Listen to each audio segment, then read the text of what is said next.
Study MBBS in Armenia. Just 3.5 lakh per year. Don't miss this admission closing soon. Contact AJ Penier International. நகரமேஸ்வரர்களுக்கு வணக்கம். இன்றைக்கு தமிழர் சேனை கட்சியின் தலைவர் எரிமலை ராமச்சந்திரன் அவர்களை சந்தித்து விக்கிரவாண்டி இடைத்தேர்தல் குறித்து பேச போறோம். ஐயா வணக்கம். விக்கிரவாண்டி இடைத்தேர்தலில் அதிமுக புறக்கணிச்சிட்டாங்க. இப்போ திமுக, பாமக, நாம் தமிழர் தான் நிற்கிறாங்க. இந்த தேர்தலில் விக்கிரவாண்டி இடைத்தேர்தலில் பறையர்கள் ஓட்டு யாருக்குங்கிற கேள்வி எழும்பியிருக்கு. ஏன்னா திமுக கூட்டணியில் விசிகா இருக்கு. இருந்தாலும் பறையர்கள் ஓட்டு யாருக்கு போடணும்னு நினைக்கிறீங்க விக்கிரவாண்டி இடைத்தேர்தலில்? இல்லை, இந்த கேள்விக்கு முதல்ல ஒரு இணை பதிலாக சொல்லிட்டு நான் இதுக்கு வரேன். இன்றைக்கு பெரிய கட்சி தமிழ்நாட்டில் 2 கட்சி தான். ஒன்று திராவிட முன்னேற்ற கழகம், 2வது அனைத்து இந்திய அண்ணா திராவிட முன்னேற்றம். இது மாறி மாறி வரும். இதில் இந்த தேர்தல் புறக்கணிப்பு இன்னைக்கு அனைத்து இந்திய அண்ணா திராவிட முன்னேற்ற கழகம் எடுத்திருக்கு, அந்த நிலைப்பாடை எடுத்திருக்கு. இந்த நிலைப்பாடு எனக்கு தெரிஞ்சு புரட்சி தலைவர் எம்ஜிஆர் இருக்கிற காலத்தில் அதே போல ஒரு இடைத்தேர்தலில் திமுகவும் காங்கிரஸும் ஒன்றா இருக்கிற காலத்திலேயே இயற்கையான மரணங்கள் ஒரு வேட்பாளர் நின்னானா அந்த கட்சிக்கே விட்டு கொடுக்கலாம் அப்படின்னு சொல்லி எம்ஜிஆர் அவர்கள் சொல்லி, அந்த நேரத்தில் திமுகவும் காங்கிரஸும் ஒன்றா இருக்கிற காலத்திலேயே எம்ஜிஆர் அவர்கள் ஆதரவு கொடுத்தார். அதற்கு பிரதிபலனா இன்னொரு முறை திரு கருணாநிதி அவர்கள் இன்னொரு இடைத்தேர்தலில் இந்த எம்ஜிஆர் அவர்கள், மதிப்புக்குரிய எம்ஜிஆர் அவர்கள் சொன்னது போல எடுத்துக்கலாம், நல்ல திட்டம் தான், அது வழிமுறை எடுத்துக்கலாம் அப்படின்ற மாதிரி தான் சொன்னாங்க. அது இல்லாத பாமக கிட்டத்தட்ட 13 ஆண்டு காலமா இடைத்தேர்தலில் பங்கு கொள்ளாது இருந்துச்சு. அது மருத்துவர் ஐயா ராமதாஸ் அவர்கள் இடைத்தேர்தலை பற்றி ரொம்ப கடுமையான வார்த்தைகளை பயன்படுத்தி இப்படித்தான் நடக்கும் அப்படின்னு மருத்துவர் ஐயா ராமதாஸ் பேசியிருக்காங்க. இப்பொழுது இருக்கிற மருத்துவர் அன்புமணி அவர்கள் அவர் எப்படி பேசுறாருன்னா, இடைத்தேர்தல் என்பது அதிகாரத்தை மையமா ஆளுகின்ற ஆட்சி ஜெயிக்கும், அதுக்கு நேரமே வேஸ்ட். அதுக்கு நீங்க இடைத்தேர்தல் வேட்பாளர் போடுறது என்பதும் இடைத்தேர்தலில் பங்கு கொண்டு பிரச்சாரமெல்லாம் செய்யறது எல்லாம் சுத்தமா முரண்பாடு தான் அப்படின்னு சொன்ன பாமக இன்றைக்கு இங்க நிற்கிறாங்க. இந்த விக்கிரவாண்டி இடைத்தேர்தலில் புகழேந்தி அவர்களுடைய மறைவுக்கு பிறகு ஏற்பட்ட அந்த இடைத்தேர்தலில் நிற்கிறாங்க. இதில் ஒரு கடுமையான முரண்பாடு தான். முரண்பாடு என்ன அப்படின்னு சொன்னா, இன்னைக்கு ஒரு பெரிய ஒரு சதி 2ஆம் நிலையில் இருக்கிற அனைத்து இந்திய அண்ணா திராவிட முன்னேற்ற கழகத்தை ஒன்றும் இல்லாத கட்சியா மாற்றணும் அப்படின்னு பல சதிகள் நடக்குது. திமுகவும் அதிமுகவும் நேர் எதிரானவங்க. இது எதிராளிகள் எப்பயுமே நீ ஜெயிப்ப இல்லை நான் ஜெயிப்பேன், அவ்வளவுதான். அண்ணன் எடப்பாடியார் கூட அதை சொல்றாரு, வெற்றி தோல்வி என்பது சகஜம் தான் அப்படின்னு அவர் சொல்லியிருக்காரு.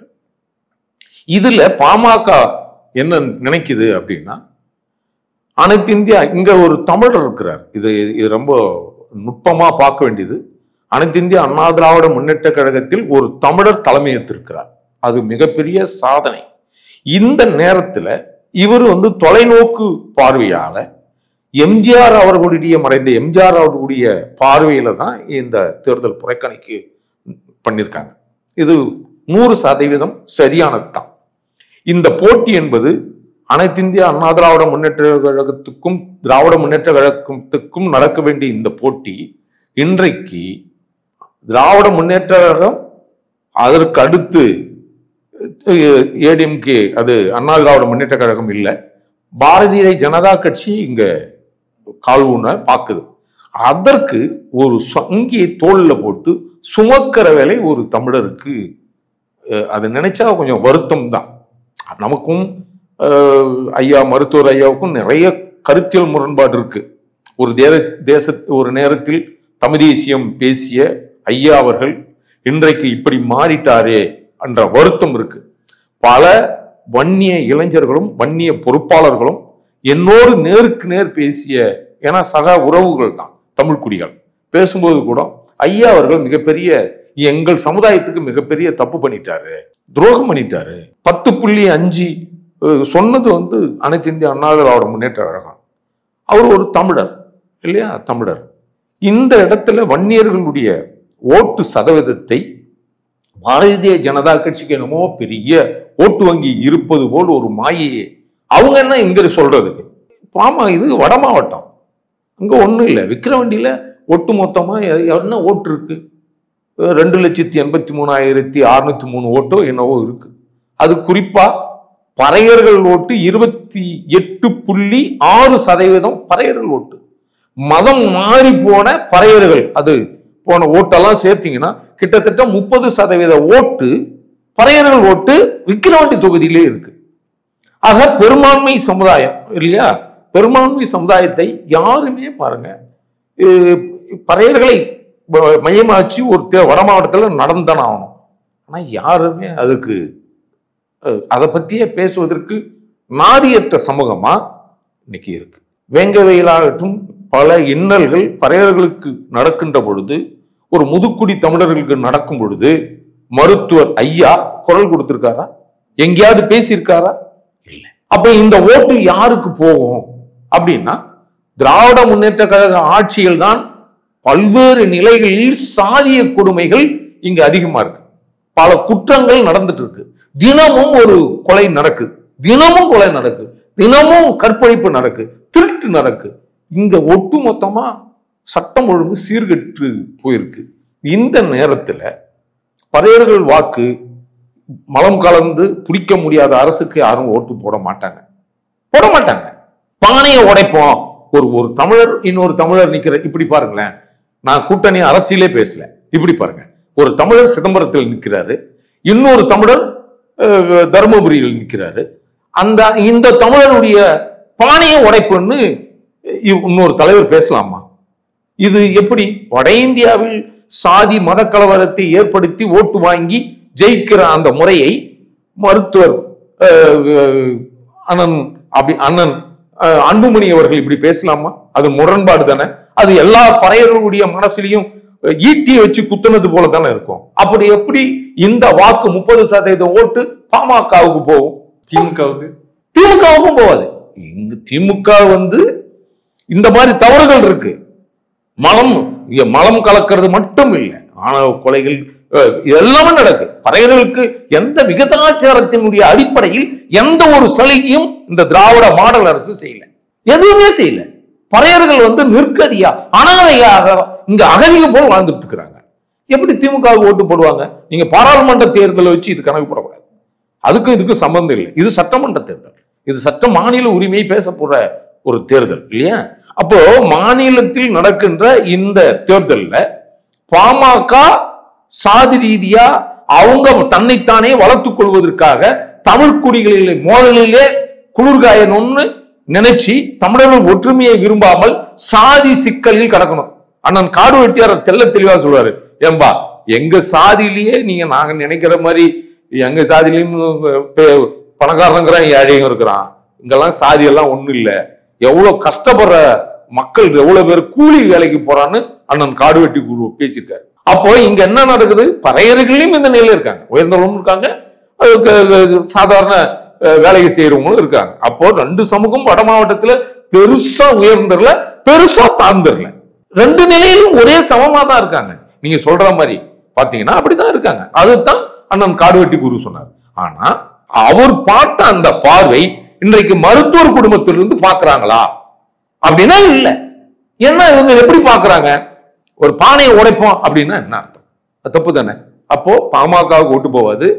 இன்றைக்கு ஒரு மனிதனா கூட ஒரு அடிமைகளாக அனாதைகளாக பார்க்கப்படுகின்ற திராவிட முன்னேற்ற கழகத்துக்கும் வாக்கு இல்லை, முடிஞ்சு போச்சா? ஏன்னா இப்ப ரெண்டு பேருக்கும் போனா மிஞ்சி இருப்பது ஒன்னே ஒண்ணுதான், அது நாம் தமிழர்.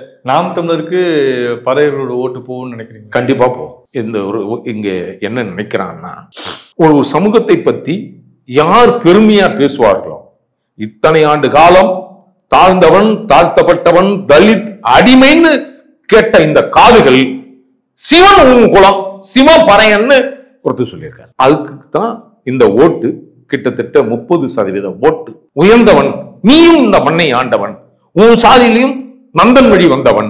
இங்க இருக்கிற கோயில்கள் எல்லாம் பறையர் தலைமையில் இருக்கிற கோயில் தான், பறையர் சமாதியில் தான் இன்றைக்கு கோயில் இருக்கு. தஞ்சை பெரிய கோயிலே பறையருடைய சமாதின்னு சொன்ன சீமானுக்கு தான் இந்த இடைத்தேர்தல் மிகப்பெரிய பக்கபலமா பறையர்களுடைய வாக்கு போகும்ன்றதான் என்னுடைய கருத்து. இல்ல அவர் நிறுத்திருக்கிறதும் ஒரு வன்னியர் சமூகத்தை சேர்ந்த பெண்மணி தான். அப்படிங்கும்போது அவங்க வன்னியர் சமூகமும் எப்படி போடுவாங்கன்னு நினைக்கிறீங்க? பறையர்கள் வன்னியர்கள் ரெண்டு பேருமே வந்து நாம் தமிழர் போடுன்னு நினைக்கிறீங்க? இல்ல, அவங்க நிக்கிறவங்க வன்னியர். அவங்க அவங்க தெள்ள தெளிவா சொல்றாங்க, எங்க குடும்பம் வந்து கடுமையான வன்னியர் உணர்வு உள்ள குடும்பம் தான் அப்படின்னு. அது இயற்கையா வன்னியர் ஓட்டு வந்துடும். இங்க நாம் தமிழர் கட்சி தமிழ் தேசியம் பேசுவதனால, தமிழ் தேசியம் பேசுகின்ற தமிழர் தலைவர் அண்ணன் எடப்பாடியார் அந்த இடத்துல இருந்திருந்தா ஓட்டு மாறுவதற்கு உண்டான வாய்ப்பு இருக்கு. இப்ப தமிழ் தேசியம் அப்படின்னு கண்ணோட்டத்துல பாத்தீங்கன்னா இது ரெண்டு பேருமே இல்லை. எது திராவிட முன்னேற்ற கழகமும் இல்லை, பாரதிய ஜனதா கட்சியும் இல்லை. பாமக இல்ல, பாரதிய ஜனதா கட்சியும் இல்லை. இவர்கள் பாரதிய ஜனதா கட்சி என்பது தமிழர் தலைமையில் இருக்கிற அனைத்து இந்திய அண்ணா திராவிட முன்னேற்ற கழகத்தை ஒண்ணும் இல்லாத கட்சியா மாத்தணும் இவங்கெல்லாம் முயற்சி பண்றாங்க. திமுகவுக்கு அடுத்து பாரதிய ஜனதா கட்சியை வச்சு பார்க்க ஐயா மருத்துவர் விரும்புறாரு. அது எந்த காலத்துல நடக்காது, தமிழ் மண்ணில் நடக்காது. இல்ல அதிமுக புறக்கணிச்சிச்சு. இப்ப அதிமுகவோட வாக்குகள்லாம் யாருக்கு போகிறதுக்கு வாய்ப்பு இருக்கு? வாய்ப்பு அதுதான் சொல்றேன், நாம் தமிழருக்கு போறதுக்கு வாய்ப்பு. எப்படி அதை எப்படி நினைக்கிறேன்? நாம் தமிழர்லாம் தமிழ் தேசியம் சார்ந்து இருக்கிற பழைய மாதிரி எல்லாம் நீங்க இல்லை. இன்றைக்கு வந்து தமிழ் தேசியம் ஓரளவு வளர்ந்துட்டு ஒரு 10-200 பேர் மிஞ்சி போனா. நான் தொடக்க காலத்துல இருந்து உங்களுக்கு தெரிஞ்சிருக்கும், தமிழ் தேசிய கூட்டங்கள் எப்பயுமே வந்து 50 பேர். அதிக உச்சகட்ட கூட்டம்னா ஒரு 200 பேருன்றது அதிகம். எல்லா தோழர்களும் தமிழகத்துல. இன்றைக்கு வந்து தமிழ் தேசியம் கொஞ்சம் தமிழ் மண்ணில் கால் உண்டு இருக்கு. தமிழன் தமிழன் அல்லாதவன்ற பிரிச்சு பார்க்கிற நிலையும் இங்க உருவாயிருக்கு. அதனால வந்து இந்த வாய்ப்பு வந்து இயற்கையாவே நாம் தமிழருக்கு ஒரு வாய்ப்பு உருவாக்கியிருக்குன்னு நினைக்கிறீங்க? தானா உருவாயிடுச்சு.